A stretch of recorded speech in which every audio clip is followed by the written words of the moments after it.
So our Boost Your Wellbeing workshop. This workshop is part of our mental health and happiness initiative, which I will share more with you about. But really the intention here and the reason that it's part of our active aging week is because as important as it is to take care of your physical health, it's also important to really tune into your emotional health and your mental health as an overarching way to boost your well-being. So my name is Tiana Rideout Rosales. I'm the Community Health Programs Coordinator, and I work on our Blue Zones project team. So my focus has always been about providing experiences to help people connect and to boost stress resilience, find purpose, and really just add some value to our day-to-day life. We've adapted a lot now that we're having to do things virtually.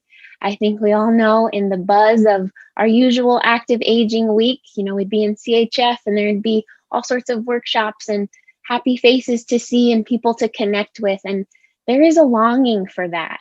But I just want to recognize all of us for making this adjustment and still prioritizing well-being in your day-to-day. So thank you all so much for being here. Our mental health and happiness initiative was inspired by the well-being index results that we received in 2017. And as part of this well-being index, we asked the community, what is our level of stress, anger, and worry? And at that time, it was high. We had been doing a lot of work since 2010 with our Blue Zones project to lower those numbers and really support people, but it had a spike in 2017, and that was actually the first time that nowhere in the nation that was part of this well-being index saw an uptick. And that was very concerning. People also said that they were lonely. And so that was a call to action for us.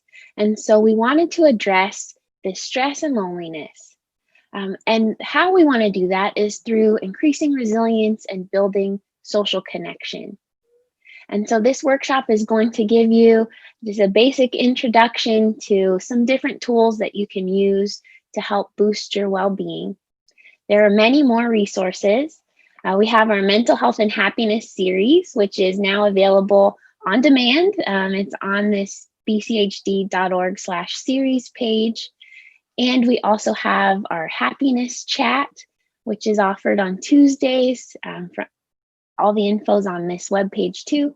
And we developed the Live Well Pledge and reminders, which has really nice approachable ways to support your well-being as we focus in on our body, our mind, and our community. So let's take a moment to tune in on how we're feeling. And I'll explain to you how this mood meter works, but I found it to be kind of a nice, refreshing take on tuning into how I'm doing. Oftentimes maybe we feel a tightness in the stomach if we're anxious, or, we thought we got a good night's sleep, but you're dragging, your energy just may feel low. And so this takes into account your energy level and your pleasantness level. And so if you'd like, and please excuse the sirens in the background if you can hear that. If you'd like, just gently close your eyes or lower your gaze away from the screen. And let's tune in for a moment to our energy level. If you could, would you say that your energy level is high today? Or is it low? Or is it right about average? So if you could give it a number, 0 would be level. I'd say that's like right about mid-range. Then we'd go positive up to +5 for high, and negative down to -5 for low. So where would you rate your energy level?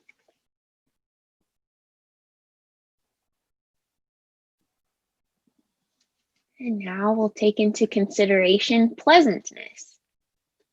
So with the same meter, 0 being about average pleasantness, no real notables here, down to -5 for low pleasantness, and up to +5 for high pleasantness. Where might you rate yourself? And as we take into consideration your energy level and your pleasantness level, might there be a word to attach to how you're feeling?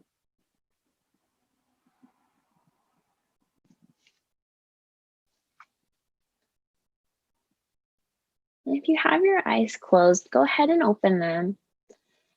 And as you think about your energy level, you'll see in this quadrant now, if you said you had high energy and low pleasantness, this would be the red zone. If you are feeling high pleasantness and high energy, this would be in the yellow box. And then if you had low energy but high pleasantness, green. And if you're low on both energy and pleasantness, this would be blue. And on this next slide, I'd like to show you some feeling words that go along with these different quadrants. And so if we think about, because sometimes I'd say it's easy to think, okay, low energy, low pleasantness, yes, bored, tired, exhausted, lonely, depressed. That's where we would find those feelings. With a higher energy, but still low pleasantness, that's where we're going to encounter stress, frustration, anxiety, and overwhelm. As we consider when we're in this low pleasantness area, it's really important for us to really label how we're feeling, because we may start to practice unhelpful strategies. And some unhelpful strategies may take the shape of what you may consider, not ideal eating choices, or napping the day away, or the opposite of that. You're staying up all night, you can't even get a wink of sleep. And so that's a signal that we're out of balance. As we go to the higher pleasantness side of this visual aid, if your energy is lower but pleasant, that's where we find fulfilled, calm, satisfied. So, you're not bouncing up and down, jumping for joy, but I would say this is a nice, steady place to be. If with higher energy and pleasantness, that's where we find excited, happy, and joyful. And so when we have these higher pleasantness feelings, I would suggest tune into what's keeping us there, what's getting us there. Was there good news that you received? Did you actually get a good night's sleep and have a healthy breakfast? You're off to a great start. And I would like to note that our feelings change throughout the day. We may experience all 4 of these colors within one day. Or if you stretch it out to how this year has been going, it's like a roller coaster ride. And that's okay. The important thing for us to do is to know that we need to regulate better and identify what is working. And if hopefully, my hope is by the end of this workshop that you have a nice little list of things that you could try that could help you to regulate a bit better and have more helpful strategies. All right. Okay, so we're going to move forward, and I'm doing my best to watch for questions, but please put them in the chat if I happen to miss your waving hand. So some helpful strategies. And as we go through this list, I encourage you to jot down some ideas. So we just talked about labeling emotions, right? We're going to tune in so that we can really serve ourselves well. If you're labeling your emotion as stressed, it's probably not the best time to make major decisions, right? So if somebody is asking you to make a decision, tune in. Okay, I'm stressed. I'm overwhelmed right now. This is not when I do my best thinking. I'm going to ask for more time, and circle back with this person when I'm feeling calm. And then, is there something you could do to help yourself feel calm, right? Come up with a little action plan. But by labeling the emotion, it also takes away that inkling of, oh, I'm just not good at this. I can't do this. I'm too stressed. This is too hard. If you label it as, okay, this is anxiety. I'm anxious. I'm anxious right now. My pleasantness is low. My energy is high. Let me do something that will help me to, find a sense of calm. The second thing is going back to basics. Are you eating? Are you sleeping? Are you drinking water? Right? I realized I stopped drinking water during Zoom meetings because I thought, oh no, I don't want people to see me drink water. Well, that means I'm going at least an hour without any liquids. And so just going back to those basic things, right? Right now, there's no need to brush your teeth necessarily if you're not going to see anybody, but it sure feels nice. So sometimes simply brushing your teeth is a nice action in your day. So you can always go back to basics, especially if you're feeling low energy and low pleasantness. It can give you a nice boost. So focus on what you know.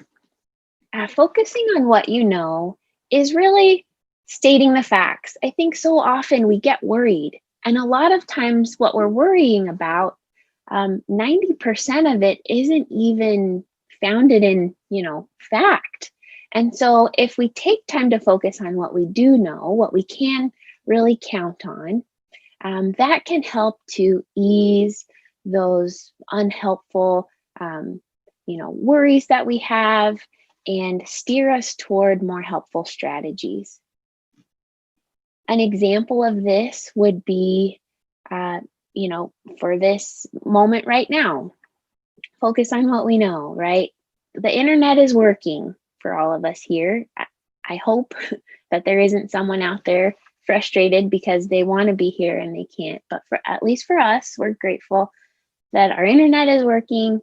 We've come together to learn about well-being.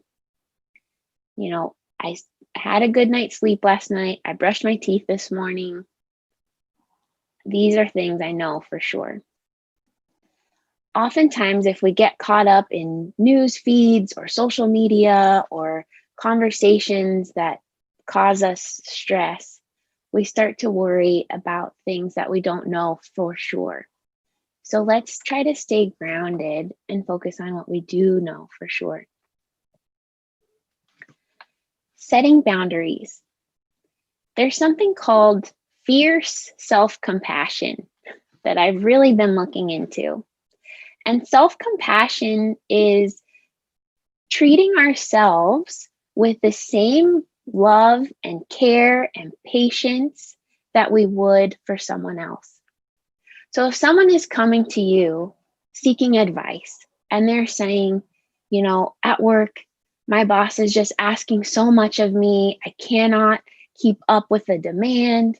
I'm taking care of, family members, and there's just all this mounting obligation that I have. What would you tell this dear friend? You'd probably tell them to set a boundary. It's okay to say no to something or ask for more time on something or to adjust it. We're all adults, we're adjusting timelines and expectations all the time. And it's okay for us to set those same boundaries. It's okay to say no. It doesn't mean that you're letting someone down. It doesn't mean that you failed. It simply means you're setting a boundary for your own well-being. This could be the case too for Zoom meetings. Maybe you reach a point where after 45 minutes, you start to glaze over. So any commitment you have in a virtual meeting, it's 45 minutes. You let the presenter know at the beginning, I'll have to leave at 11:45, but thank you so much for this opportunity. It's okay to do that.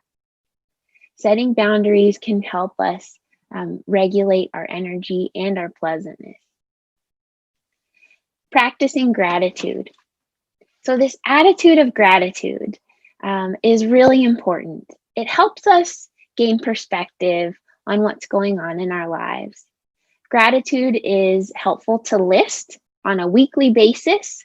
There's some research done that shows that for people who don't write a gratitude list at all, people who write a gratitude list once a week, or people who write a gratitude list every day, they actually did a study, and the greatest benefit was for the people who wrote a list once a week. And with that, I would say if you already have a daily gratitude practice and it's working for you, keep that going. But if you don't have one yet, try for once a week. We don't need to aim for that every day. Set the bar at once a week.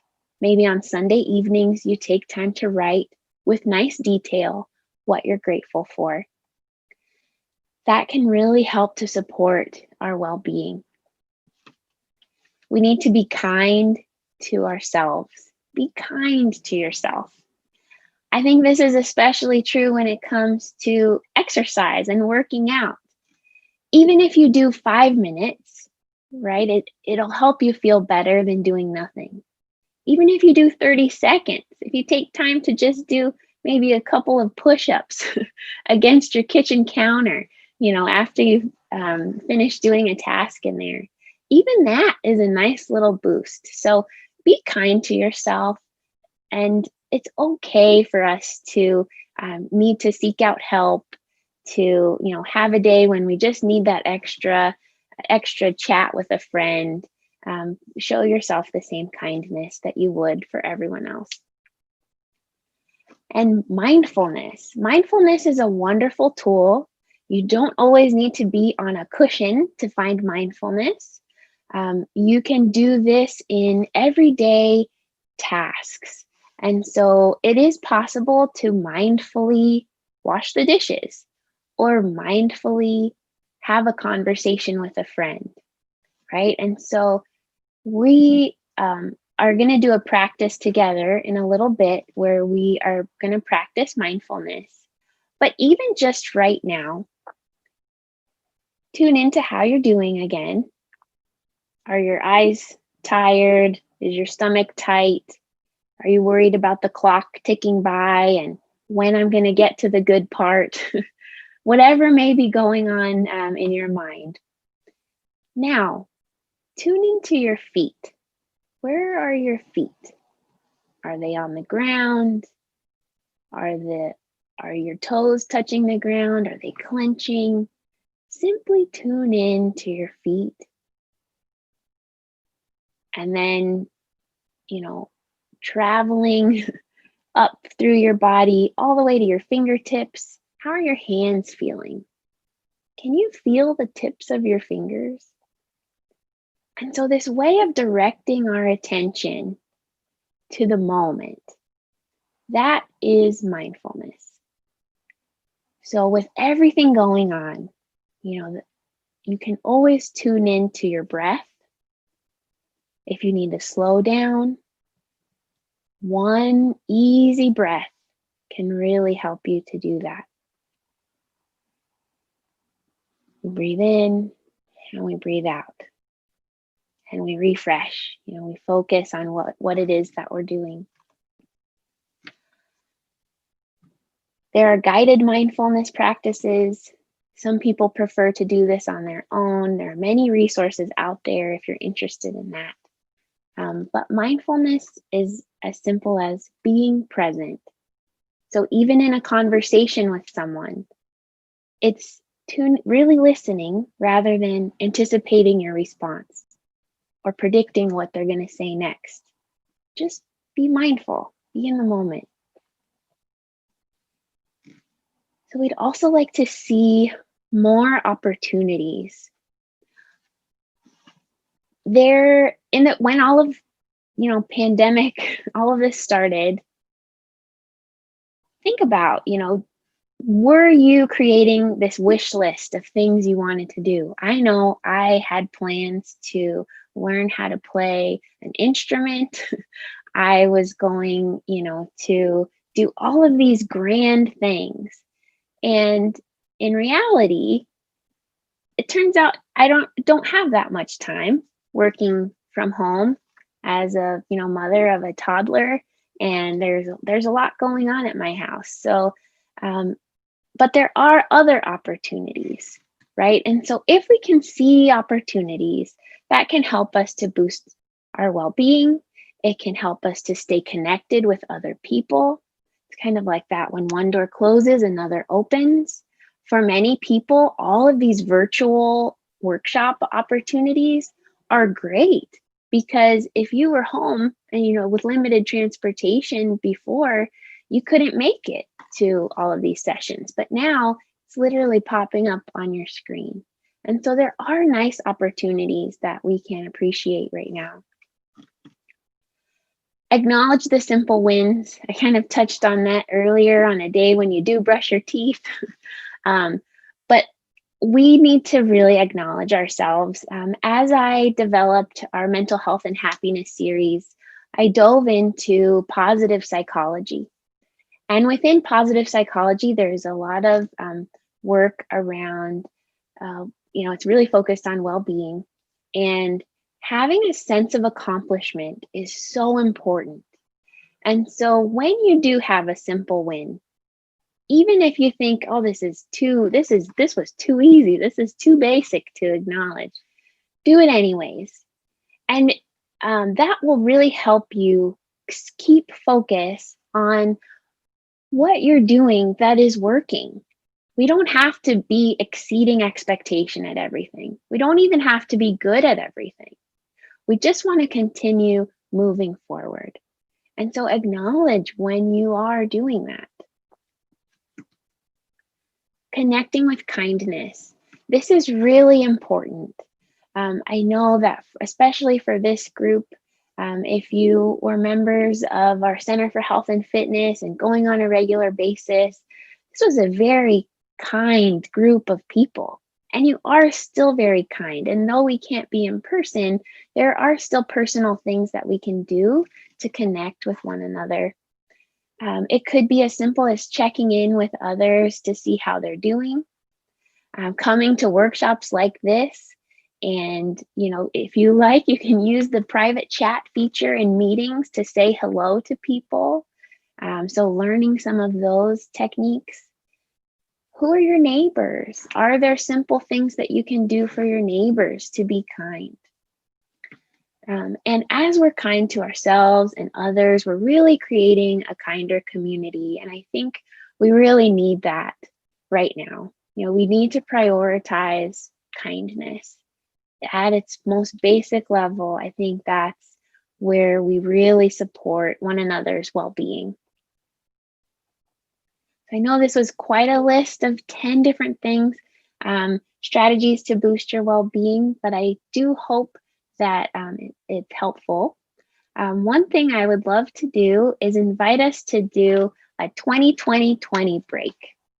And what that means is every 20 minutes, we're going to look 20 feet away from the screen for at least 20 seconds. So find a point across the room. Maybe it's 10 feet, maybe it's 20, depends on the size of your room. And just look away, right? For 20 seconds, and we'll take a nice deep inhale, study that wall or that window, that tree that's just beyond what you're looking at. Just give yourself a nice visual break from the screen. One more deep breath and exhale. Okay. So we'll bring our attention back to the screen. I know it may seem silly, but it really helps. We need to give ourselves those breaks. I did it too. It felt great. So I have a couple of exercises for us to try, planning exercises. And so what we're going to do is start to make our personal plan. And what we're going to do for this is think about the things we're doing right now. I just gave a huge list of helpful strategies, all sorts of things. And as I was doing that, maybe some things came to mind that are really working nicely for you. Maybe you had moments where you're like, oh yeah, I'm doing that, and I like that. Or maybe you had moments when you realized, oh man, I do that all the time. I thought it was good, but turns out it's bad, and now I don't know what to do. And so a lot of times when we get all these resilience techniques and tips and we're boosting this and maximizing that, it can be really overwhelming. And so I'd like to invite us to tune in and set our own personal plan. The most important thing is to do what works for you. So for those of you that like to do this in a mindful way, close your eyes, breathing, I can talk you through it. If you prefer to do this in a, learning first, student type of way, and you want to take notes, you can do that, but do whatever works best for you. And so we're going to set an intention, right? And so with our intention, we're going to focus on our ultimate, goal with this. So maybe your intention is to find more calm or to connect more. Think of maybe a 3 to 5 word phrase that could be your intention. It could be boost my well-being. You could just use the title of the workshop. But think about what you're really striving for right now, what you need. And as you think about this, go ahead and tune in. Think about your daily routine, maybe some habits and strategies that you've been depending on. And consider something that is not serving you well. It may be easy, it may be a habit, but it's something that's not really serving you well.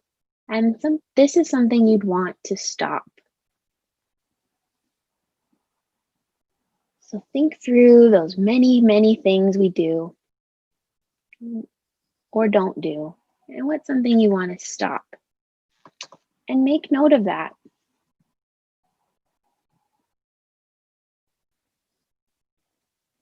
The next thing we're going to do is to consider something you want to start that will serve you well. And it doesn't have to be related at all to what you want to stop. It could be in a totally different category. But we're going to focus on something that we could start to do that will serve us well. It could be simple. These don't have to be grand gestures, huge routine changers. Something you want to start doing.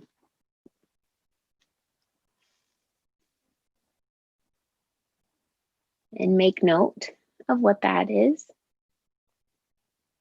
If something isn't coming to mind right now, at least write down the words stop, not serving well. Start, will serve me well. And then put a blank space for you to fill in later. Now, as you think about your routine or the techniques that you're using right now, what's something you're doing that is working well that you'd really like to continue?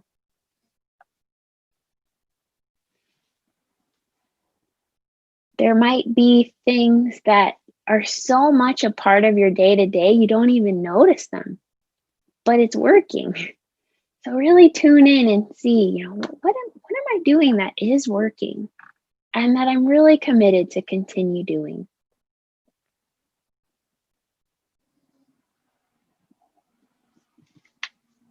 And if you've been doing this as a mindfulness practice, go ahead and open your eyes.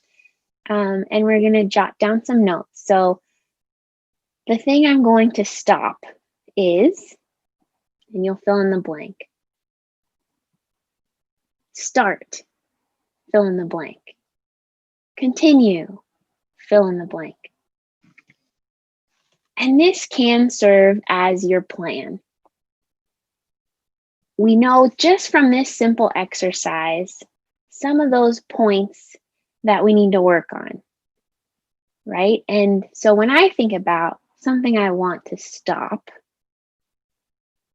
most of the time it has to do with rushing, right? Even though I don't have a commute anymore and it's a choice on, what my outfit's going to be from the waist down because no one will see it anyways, somehow I still find myself rushing.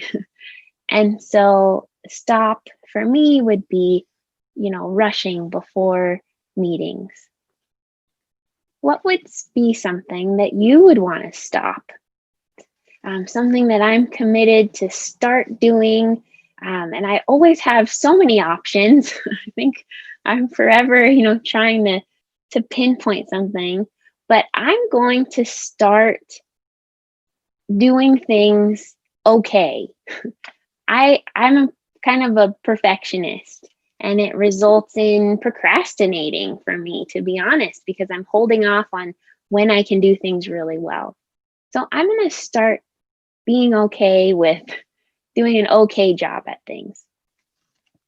So that's mine. Anything else that people wanted to share on here? Sorry, I keep skipping around. So we want to acknowledge our progress, most importantly. That's really important. And as we move forward, we're also going to want to set a wellness goal. So the wellness goal may be something very specific that you want to stop, start, or continue doing, but this is going to be part of your plan. So the way we're going to make a specific wellness goal is you're going to pick an action or practice, something you want to do, and you're going to list that. And then you're going to put, the frequency, when you're going to start this by. So we want to be really specific. If this could also be paired with something that you want to continue doing, I think that works really nicely too. So if you want to continue something that's working really well for you, go ahead and list that now.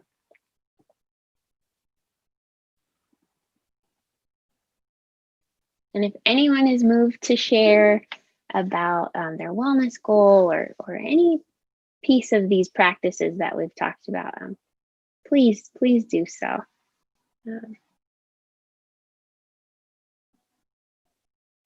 Also wanted to take a moment to highlight the importance of an accountability buddy. And accountability could come in the form of constant nagging, if that's what works for you.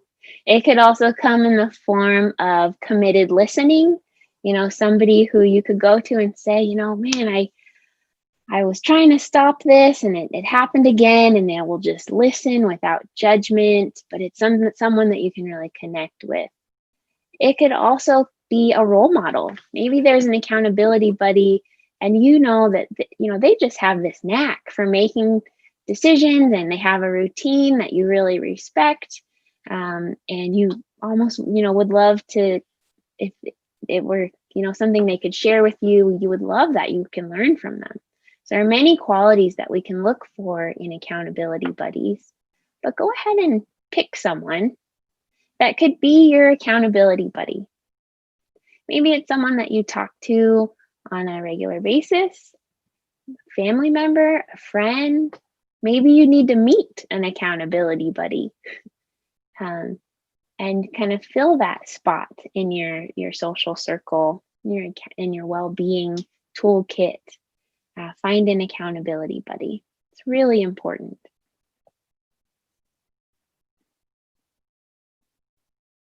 Okay, so I did want to add that we have our happiness chat. So if you are looking to meet people that could be accountability buddies, every Tuesday from 12:30 to 1:30, I host a happiness chat. And some of you here today have participated.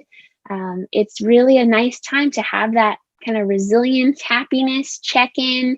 Sometimes we talk about silly things like favorite desserts and, tell jokes. And sometimes we have really deep conversations about, resilience and self care. And so that's a wonderful time to stay social and also prioritize your well being. And you can learn about that at the series webpage as well.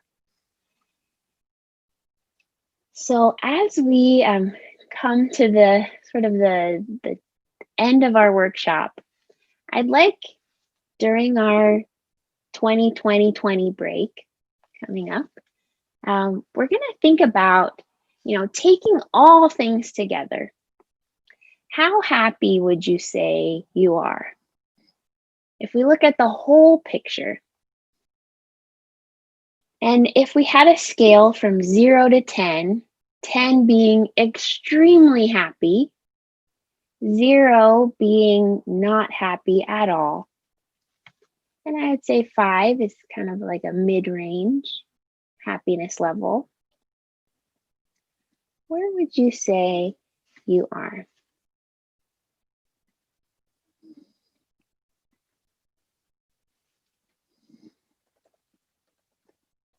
And if you could attach a number to it, if you'd like, you can go ahead, drop that into the chat. But taking all things together, how happy would you say you are?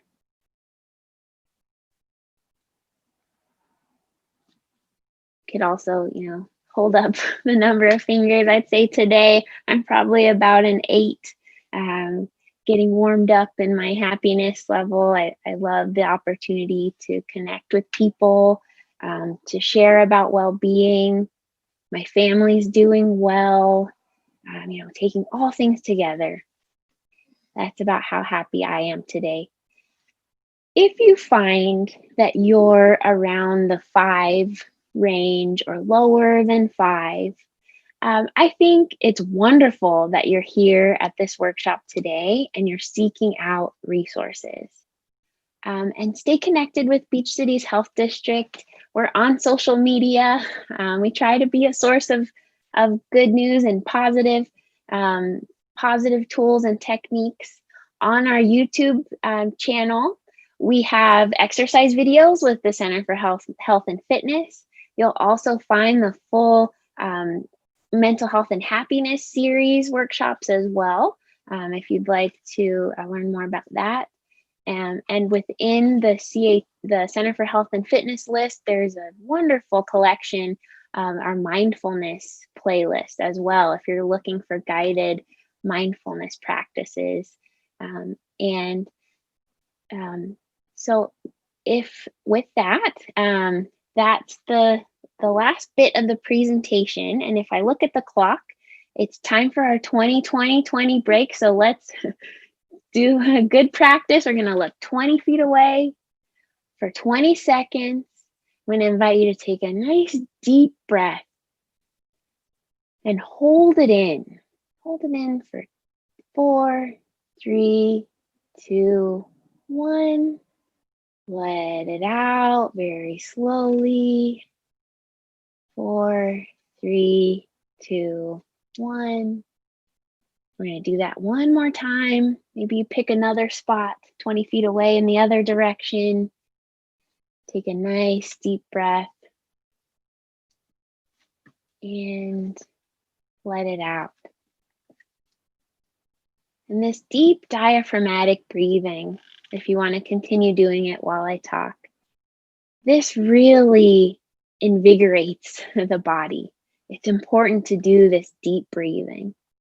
And so in our 20-second breaks, that's the possibility of doing one full cycle very slowly or 2 full cycles of deep breathing.